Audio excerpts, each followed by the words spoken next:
하나님 말씀 신약성경 누가복음 16장 19절에서 31절입니다. 누가복음 16장 19절에서 31절, 성경으로 신약성경 123쪽입니다. 누가복음 16장 19절에서 31절까지 우리 한 목소리로 같이 읽겠습니다. 한 부자가 있어 자색 옷과 고운 베옷을 입고 날마다 호화롭게 즐기더라.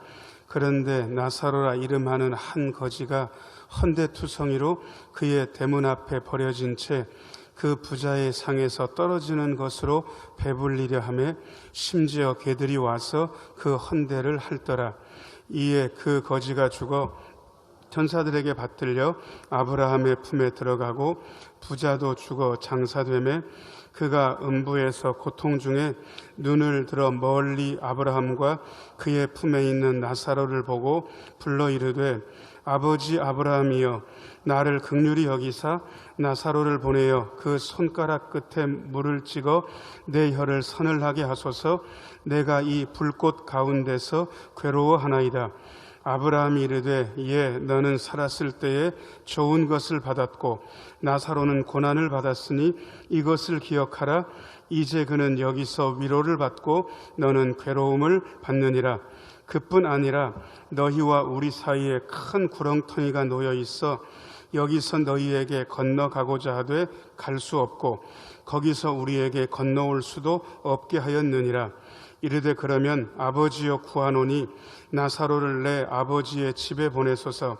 내 형제 5이 있으니 그들에게 증언하게 하여 그들로 이 고통받는 곳에 오지 않게 하소서.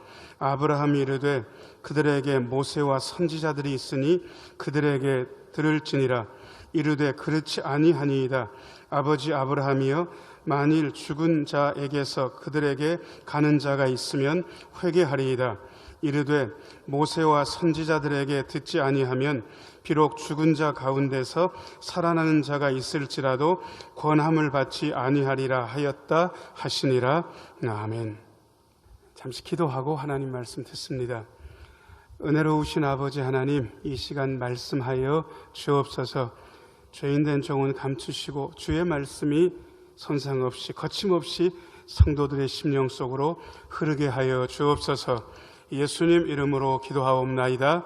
아멘. 오늘 3부 예배 나오신 모든 분들 하나님의 은혜 가득하기를 축원합니다. 잘 나오셨습니다.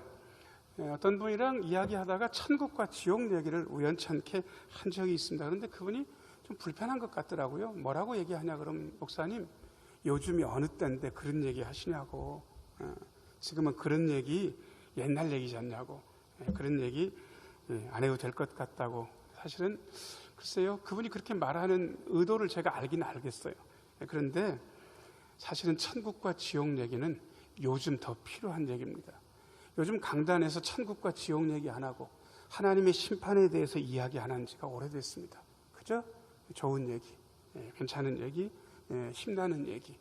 근데 힘나는 얘기 들으면 성도들이 힘을 내고 예수를 더 잘 믿어주면 좋은데 점점 이상하게 변하는 거예요. 교회도 이상하고 나라도 이상하고. 오히려 천국과 지옥 얘기를 하지 않기 때문에 그렇게 되지 않았을까? 하나님의 심판에 대해서 말하지 않기 때문에 점점 더 자기 마음대로 예수 믿는 게 아닐까라는 생각을 하게 되는 것입니다. 오늘 말씀은 그야말로 유명한 얘기입니다. 어떤 분들은 부자와 거지의 비유라 그렇게 이야기하기도 하고, 부자는 이름 없지만 거지는 이름이 있어요. 그래서 부자와 나사로의 비유라고 그렇게 얘기하기도 하는데, 저는 이름이 없는 분은 어쩔 수 없다 치고 이름이 있는 분은 구태여 거지라고 밝히지 않아도 이름이 있으니까 그냥 나사로란 이름을 쓰는 게 낫다고 생각하고, 언제나 부자와 거지의 비유라고 안 그러고 부자와 나사로의 비유라고 하는 쪽입니다. 이 비유는 예수님께서 4번의 유월절을 지나셨는데 4번째 유월절 전 한 3개월쯤 전에 요단 동편 베레아라는 지방에서 사역하실 때 말씀하셨던 이야기입니다. 여기 보면 부자는 아까도 말씀드렸지만 이름이 없습니까? 없습니까?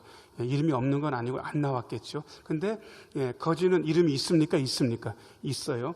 유명한 사자성어 여러분들이 아시는 건데 호사유피. 호랑이는 죽어서 뭘 남깁니까? 예, 그다음 인사유명. 사람은 죽게 되면 이름이 남는다. 사람은 이름을 남기는데 부자는 이름이 안 남았고, 예, 이 거지는 이름이 남았으니까, 예, 부자가 잘 사는 겁니까? 이 거지가 잘 사는 겁니까? 아니, 그래도 나는 이름은 안 남아도 되는데 이 땅에서 부자로 살아야 돼. 그런 분들은 동의하시지 않을 수도 있겠지만, 물론 제일 좋은 건 있습니다. 이 땅에서 부자로 살고 이름도 남으면, 예, 그것도 좋겠지만 딱히 그게 아니면 어느 게 나을까 한번 생각해 보셔도 좋을 듯 싶습니다. 오늘은 사실은, 예, 좀 어려운 얘기를 하려고 합니다.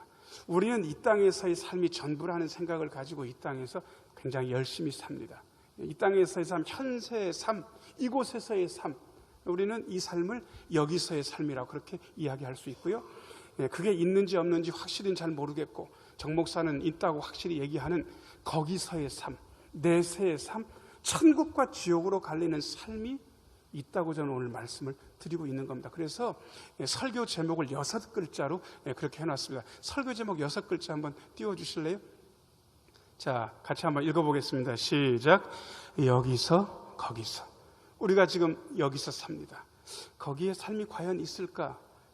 오늘 말씀 첫 번째 한번 비춰줘 보실래요? 자, 저를 따라서 하세요. 여기가 전부가 아닙니다. 가야 할 거기가 있습니다. 예, 여러분, 많은 분들이 여기가 전부로 알아요. 그냥 이 땅에서 잘 살아보려고 애를 써요. 저는 거기에 대해서 반대할 이유도, 그리고 열심히 사는 분에 대해서 뭐라고 할 필요도 없다고 잘 알고 있습니다. 그런데 여기가 전부라고 생각하면서 여기에서 열심히 사는 것은 반대입니다. 왜냐 그러면 가야 할 거기가 있기 때문에 그렇습니다. 여러분들 웃으면서 저한테, 목사님 여기가 전부 아니에요, 가야 할 거기가 있어요. 한번 해보실래요? 저를 보시면서, 목사님 여기가 전부 아니에요, 가야 할 거기가 있어요. 자, 시작.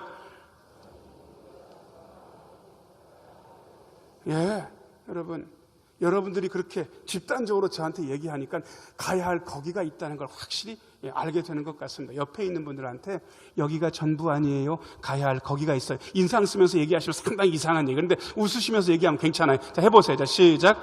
여기가 전부 아니에요, 가야 할 거기가 있어요. 예, 이게 제 얘기 아니에요.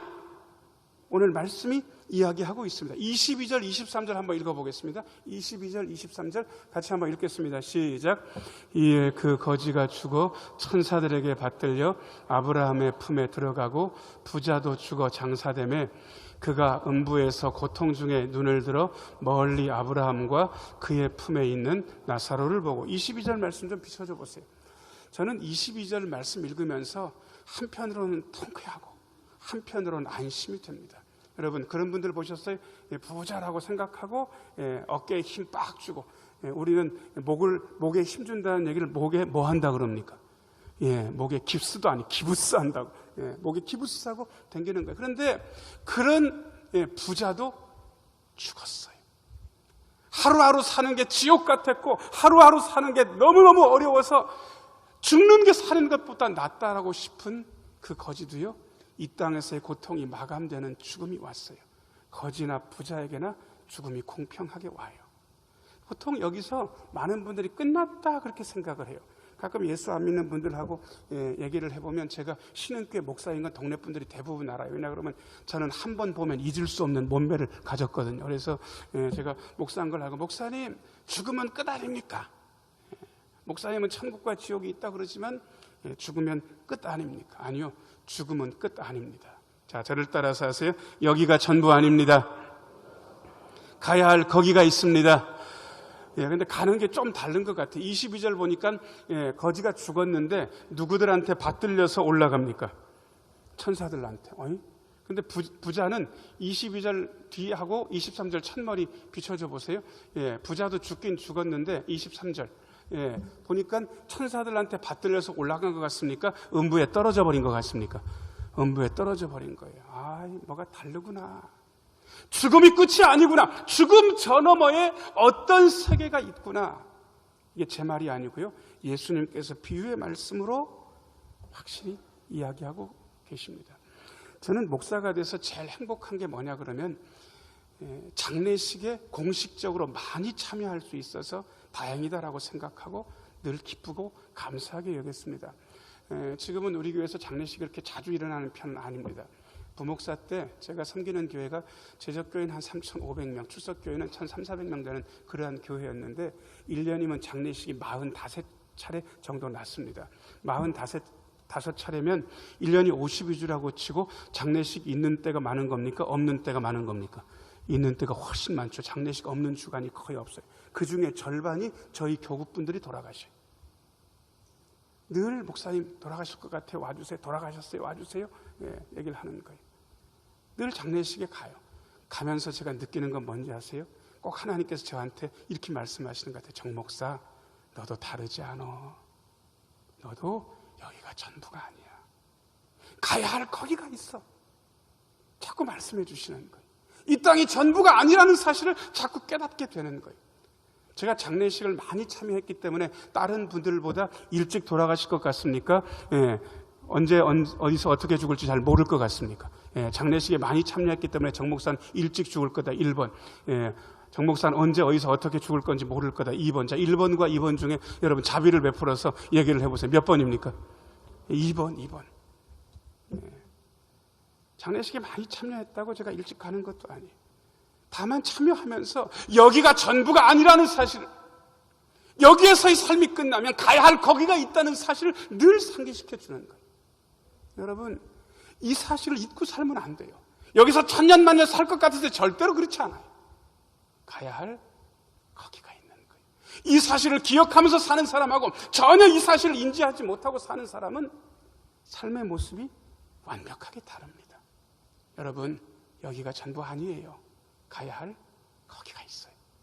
이게 오늘 본문 말씀이 우리에게 일러주는 첫 번째 영적인 진실입니다. 그 다음에 두 번째 좀 비춰줘 보세요.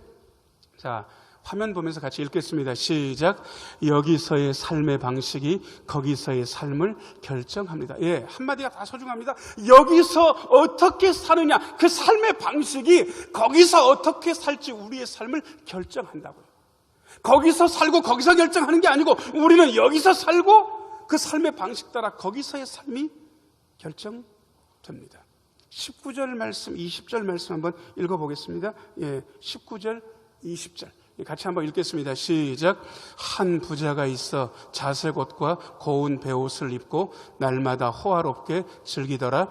그런데 나사로라 이름하는 한 거지가 헌데투성이로 그의 대문 앞에 버려진 채. 자, 일단 19절 말씀 좀 비춰줘 보세요. 이 사람은 부자입니까? 부자입니까? 부자도 보통 부자가 아니에요. 자색 옷은 왕족, 귀족들만 입을 수 있는 옷이. 이분은 신분도 좋다는 얘기예요. 고운 베옷을 입고 날마다 호화롭게 즐겼다고 되어 있습니다. 여러분, 부자가 호화롭게 사는 거는 죄가 아닙니까? 죄가 아닙니까? 아니, 대답을 이렇게 쉽게 묻는데 대답을 안 하실 거예요? 다시 물을게요. 부자가 호화롭게 사는 거는 죄가 아닙니까? 죄가 아닙니까? 죄가 아니에요. 저는 부자들이 호화롭게 사는 걸 죄라고 하지 않아요. 부자들은 왜 부자냐 그러면 호화롭게 살라고. 집이 코딱지만 해. 45평밖에 안 돼. 120평은 살아야지. 120평 아니다. 240평에 살아도 저 딴지 걸 생각이 없어요. 차가, 그렇게 조그만한 차를. 그리고 우리나라 현대차가 좋다지만 그래도 타려면 벤츠 정도는 타줘야지. BMW 타야지. 아니, 그렇게 타시는 거 말릴 생각 없습니다. 남편도 차 하나, 아내도 차 하나, 자식들도 차 하나, 전부 외제차. 그렇게 살아도 괜찮아요. 왜? 부자니까. 여러분, 부자가 호화롭게 사는 것에 대해서 우리는 서민들이기 때문에 거의 감이 없어요. 여러분, 와인 아세요? 포도주? 와인 마트에 가면 얼마 하는지는 아세요? 정 목사는 그런 걸 다 어떻게 하냐? 설교 준비하느라고 봤죠. 마트 가서 가격도 확인했어요. 싼 거 1,500원, 2,000원짜리도 많고요. 5,000원, 6,000원, 7,000원, 8,000원, 2만원, 3만원, 뭐 그런 게 와인 한 병이에요. 우리나라에서 제일 비싼 와인, 거래된 가격이에요. 한 병에 얼마짜리가 있는지 아셔요? 제가 들었습니다. 진짜. 거래된 가격이 한 병에 4,700만 원. 4,700만 원. 부자는 그렇게 살아요. 저는 이게 비싸가지고 누가 그걸 하루아침에 마시는가? 그렇게 했더니 얼마 전에 북한의 김정은하고 시진핑 주석이 만나가지고 고량주를 둘이서 하룻밤에 11병을 드셨다고 그렇게 돼 있더라고요. 먹었다고. 근데 그 고량주 한 병 가격이 얼마냐고 신문에 나온 거 보니까 그 고량주 한 병 가격이 2억이라는 거예요. 그러니까 둘이서 11병 먹었으니까 22억을 하루 저녁에 그냥 먹고 말아버린 거예요.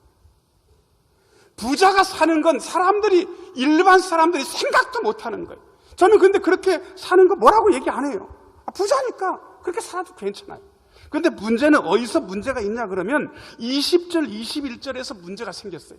20절, 21절, 20절은 읽었고 하지만 20절, 21절 한 번 더 읽어보겠습니다. 자, 시작. 그런데 나사로라 이름하는 한 거지가 헌데투성이로 그의 대문 앞에 버려진 채 21절 그 부자의 상에서 떨어지는 것으로 배불리려 하며 심지어 개들이 와서 그 헌데를 핥더라. 20절 좀 비춰줘 보세요. 20절. 자, 나사로라고 이름하는 한 거지가 몸이 좋습니까? 몸이 좋지 않습니까? 몸이 좋지 않아요. 이분은 자력으로 부잣집 대문 앞에 온 겁니까? 어떤 사람이 너무 불쌍하니까 부잣집 대문 앞에 가야 먹을 거라도 있다고 생각하고 어떤 사람들이 이 사람을 부잣집 대문 앞에 버려둔 겁니까? 1번 제발로 걸어서 왔다. 2번 어떤 사람들이 와가지고 부잣집 대문 앞에 버렸다. 2번. 자, 1번과 2번 중에 어느 게 정답입니까? 2번. 부잣집 대문 앞에 있으면 얻어먹을 게 좀 있을 거라고 생각하고 부잣집 대문 앞에 버려둔 거예요.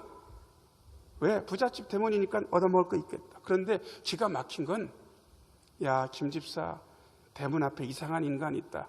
볼성 사나우니까 병원에 가서 일단 좀 볼성 사납지 않게 치료라도 좀 해줘라. 여러분, 병원에 가서 2, 3만 원이면 약도 바르고 웬만하면 치료됩니다. 그거 안 했어요. 21절 말씀. 이 거지 나사로가 부자의 상에서 떨어지는 것으로 배불리려고 했다는 거예요. 야, 김집사, 야, 산거지 꼴이더라. 밥 한 끼도 못 얻어먹은 것 같더라. 야, 국밥 한 그릇이나 말아줘라. 이렇게 해서 한 상 차려준 적이 없고 그냥 상에서 떨어지는 것으로 배불리려 했는데 그 다음은 말이 없어요. 한 번도 그렇게 부잣집에서 치료해준 적도 없고 자기 집 대문 앞에 있는데 배부르게 상 한 번 차려준 적 없어요. 심지어 개들이 와가지고 나사로 몸에 헌데가 있으니까 개들이 혓바닥으로 나사로 헌데를 핥았다는 얘기만 있습니다. 도대체 이 부자가 어떻게 산 겁니까? 저는 이 부자가 호화롭게 사는 거에 대해서 딴지걸 생각은 없는데 이 부자가 도대체 어떻게 살았냐고요. 자기 집 대문 앞에 있는 사람도 신경 안 쓰면서 자기만 누린 거예요. 자기만 누렸기 때문에 문제가 심각해요. 그래서 거지 나사로는 천사들한테 받들려서 천국 갔고 이 부자는 지옥에 빠졌습니다. 24절 한번 보겠습니다. 24절 같이 한번 읽겠습니다. 시작. 불러 이르되 아버지 아브라함이여 나를 긍휼히 여기사 나사로를 보내어 그 손가락 끝에 물을 찍어 내 혀를 서늘하게 하소서. 내가 이 불꽃 가운데서 괴로워하나이다. 음부 지옥에 가서 고통당하다 보니까 나사로는 아브라함의 품에 안겨있고 세상에 자기는 이 땅에서 여기서 부자로 살았는데 여러분 24절 뒤에 보니까 물지옥입니까? 불지옥입니까? 그래서 아마 불지옥이라고 그렇게 얘기를 하는 것 같아요. 물지옥은 아니에요. 불지옥. 예수님께서 지옥에 대해서 뭐라고 얘기하셨나 그러면 거기는 구더기도 죽지 않고 불도 꺼지지 않는 곳이다. 사람마다 불로서 소금 치듯함을 받으리라. 여러분 생선 소금으로 간 좀 해보셨는지 모르겠습니다. 저는 어렸을 때 바닷가에 자랐기 때문에 저희 바닷가 고향 동네가 고등어 삼치가 많이 나는 동네입니다. 그래서 가을쯤 되면 그것을 소금에 염장했다가 겨울나고 봄철까지 먹고 그랬었는데 고등어를 막 수십 마리 이렇게 갖고 오면요 어떻게 하는지가 한번 설명을 해볼게요. 고등어를 이렇게 반을 짜게 해요. 그래가지고 안에 내장을 다 긁어낸 다음에 저희 어머니가 소금 가지고 착착착착착 치가지고요 차곡차곡 항아리 같은 데 안에 넣었다가 겨우내 먹는 거예요. 자, 불로서 소금 치듯 한다고 그랬는데 야, 지옥이 어떤 곳인가 제가 제 몸뚱이 가지고 생각을 해보는 거예요. 목사는 별스러운 생각을 다 하니까. 그래서 내가 예수 안 믿고 엉뚱하게 살다가 지옥 가면 천사들이 와가지고 제 몸을 반으로 이렇게 가르는 거예요. 그래가지고 뱃속에 있는 창자를 다 끄집어내고 불 가지고 소금 치듯이 빨간 살에다가 이렇게 친다고 생각하니까 끔찍한 거예요. 근데 기가 막힌 건 그렇게 고통당하면서 죽지도 않아. 한 방울 물도 없는 거예요. 24절 다시 한번 비춰줘 보세요. 이분이 얼마나 절실한가 이 부자가. 저 같으면 물 한 컵만 달라고 했을 건데 너무 절실하니까 아버지 아브라함이여 나사로를 보내가지고 그 손가락 나사로의 손가락 끝에 물을 찍어가지고 내 어디를 서늘하게 해달라고. 혀를 서늘하게 해줘. 그거 한 방울만 찍어가지고 내 혀를 서늘하게 해주면 좋겠다고. 부자가 왜 이렇게 된 겁니까? 이유가 있습니다. 25절 말씀 읽어보겠습니다. 뭐 때문에 부자가 이렇게 고통당하는지 25절 같이 한번 읽겠습니다. 시작. 아브라함이 이르되 너는 살았을 때 좋은 것을 받았고 나사로는 고난을 받았으니 이것을 기억하라. 이제 그는 여기서 위로를 받고 너는 괴로움을 받느냐. 여러분, 이 말씀을 잘못 읽으면 굉장히 불편한 말씀이 됩니다. 그럼 이 땅에서 고생하면 무조건 천국 가면 좋은 일 얻고, 이 땅에서 호화롭게 안락하게 살면 천국 못 가고 지옥에서 고통당하느냐? 절대로 그런 게 아닙니다. 이 말씀은 해석이 필요한 거예요. 이 말씀을 읽을 때 해석된 말씀으로 제가 뭔가를 넣어가지고 한번 읽어볼게요. 아브라함이 이르되 너는 살았을 때에 좋은 것을, 그 다음이 중요합니다, 혼자만 받았고, 너는 좋은 것을 혼자만 받았고 나사로는 고난을 받았으니 이것을 기억하라. 이제 그는 여기서 위로를 받고 너는 혼자서 거기서 괴로움 받는다. 이렇게 읽어야 되지 않는가 생각해 보게 됩니다. 여러분, 간단해요. 이 부자는 이 땅에서 혼자만 누렸지 나누지 않은 거예요. 혼자만 누렸지 나누지 않은 삶이 이분을 지옥으로 가게 하는 거예요. 자, 저를 따라서 하세요. 여기서 나누며 살아야 됩니다. 나누는 것에 대해서 많은 분들이 잘 모르시는 것 같아요. 제가 일러드릴게요. 제가 어렸을 때 제일 좋았던 시간이 짜장면 먹을 때하고 누가 저한테 먹으라고 보름달빵을 하나 사주면 엄청 좋았습니다. 그 보름달빵이 세상에 마트 가보니까 추억의 빵이라고 그래가지고 지금도 마트에 있는데 자세히 보니까 옛날 그 모습하고 조금 다르고 제가 또 먹어도 봤는데 옛날 그 맛도 안 나요. 아무튼 저희 어렸을 때는 보름달빵이 제일 맛있는 간식이었어요. 어느 날 밖에 나갔는데 제가 동네 분들한테 인사를 되게 잘하거든요. 안녕하세요 이렇게 인사를 했더니 동네 분들이 누구냐 그러니까 누구 아들입니다. 아버지 이름을 잘 대야 누구 아들이라고 얘기를 하니까 아유 그래 착하다 어른들한테 인사하고 자라고 그러면서 동네에 있는 구멍가게에서 보름달빵을 하나 사가지고 저한테 주셨단 말이에요. 그런데 그걸 그냥 거기서 혼자서 다 먹고 들어왔어야 되는데 별 생각 없이 아무 때나 먹을 수 있을까 생각하고 들고 좋아가지고 집에 오는데 저한테 여동생만 5인 거예요. 그러니까 모두 합쳐서 몇 남매? 6남매인 거예요. 근데 제가 보름달빵을 몰래 가지고 들어왔어야 되는데 그걸 제 동생들이 다 본 게 오빠 나도 좀 줘. 이제부터 아주 어려운 거예요. 이걸 나눠줘야 되잖아요. 그래서 제가 그걸 나누는 방법이 여러 가지가 있는데 1번 6남매니까 6개 똑같이 나눠야 된다. 1번 그래도 네가 가지고 왔으니까 네가 좀 더 먹고 동생 5들한테 다 나눠주면 된다. 2번 자 1번과 2번 중에 어느 게 나은 것 같습니까? 1번? 1번이라고 하는 분은 물정에 대해서 잘 모르고 제가 받았어요. 제가 인사해서 제가 받았다니까요. 그러니까 제가 좀 더 먹어도 돼. 그리고 동생들 5명한테 다 나눠주면 되는 거예요. 나누는 건 그런 거예요. 여러분들이 하나님한테 받으셨어요. 그 여러분들이 누리시면 돼요. 반 더 누리세요. 반이 모자르다면 3분의 2도 누리세요. 3분의 2도 모자르다면 5분의 4도 누리시란 말이에요. 그런데 조금 남겨서 다른 사람하고 나누세요. 진짜로. 여러분들이 많이 누리시면 돼요. 5분의 4가 부족하세요? 그러면 7분의 6이라도 누리세요. 조금 나누면 된다고요. 자, 저를 따라서 하세요. 나누며 삽시다. 왜? 나누며 살아야 돼. 그래야 미래를 준비하는 거예요. 여기서 나누며 사는 거예요. 그래야 거기서의 삶이 준비가 되는 거예요. 근데 이 부자는 나누지 않았습니다. 그래서 괴로움 당하는 거예요. 이 부자가 그래도 뭔가를 깨달았습니다. 고통당하고 보니까 보통 사람은 고통당하면 깨닫거든요. 세 번째. 같이 한번 읽어보겠습니다. 시작. 지금 여기서 거기서의 삶을 준비해야 됩니다. 한 번만 더 해요. 시작. 지금 여기서 거기서의 삶을 준비해야 합니다. 28절 한번 읽어보겠습니다. 이분이 뭐라고 얘기하는지 28절 같이 읽겠습니다. 시작. 내 형제 5이 있으니 그들에게 증언하게 하여 그들로 이 고통받는 곳에 오지 않게 하소서. 여러분, 이분이 이 얘기가 진실입니까? 진실입니까? 진실 맞아요. 진정으로 얘기하고 있는 거예요. 고통당하고 보니까 자기는 이제 끝났어요. 자기는 끝났고 하지만 자기는 온 건 온 거고 자기 형제 5이 있는데 이들은 안 왔으면 좋겠다는 거예요. 고생하고 보니까 지옥에서 고통당하고 보니까 어려운 거예요. 근데 아브라함이 이 말씀을 듣고 뭐라고 얘기하는가? 29절 29절입니다. 같이 한번 읽겠습니다. 시작. 아브라함이 이르되 그들에게 모세와 선지자들이 있으니 그들에게 들을지니라. 이 말이 무슨 뜻인지 아세요? 모세하고 선지자는 구약 성경의 모세오경, 그리고 선지서들, 그리고 시가서도 물론 있지만 보통 모세와 선지자들 그러면 구약 성경의 말씀을 이야기하는 겁니다. 그래서 이걸 해석해서 읽으면 아브라함이 이르되 그들에게 성경이 있으니까 성경 말씀 들으면 된다. 그러면 여기 안 온다. 이렇게 얘기하는 거예요. 그런데 이 얘기를 듣고요, 그 부자가 아니라는 거예요. 30절 말씀 같이 한번 읽어보겠습니다. 시작. 이르되 그렇지 아니하니이다. 아버지 아브라함이여 만일 죽은 자에게서 그들에게 가는 자가 있으면 회개하리이다. 저는 30절 말씀이 괜찮은 것 같아요. 진짜 죽었다가 살아나가지고 천국과 지옥이 있어. 그러니까 우리 다 같이 지옥 가지 말고 천국 가야 돼. 그렇게 얘기해주면 믿을 것 같은데. 근데 이 얘기까지 이분이 얘기했는데 아브라함이 뭐라고 얘기하냐 그러면 31절 말씀입니다. 31절 화면 보면서 같이 읽겠습니다. 시작.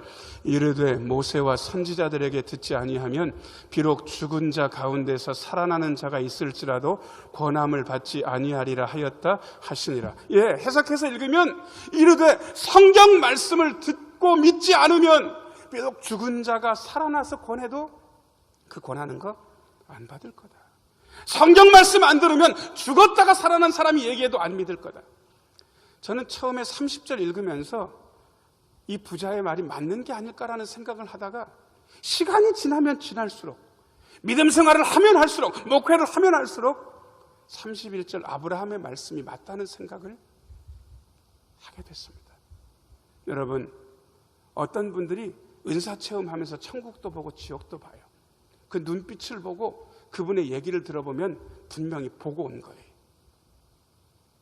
그리고 저도 어렸을 때 비슷한 경험을 아주 어렸을 적에 한번 한 적이 있습니다. 분명히 봤어요. 그런데 안 믿는 거예요.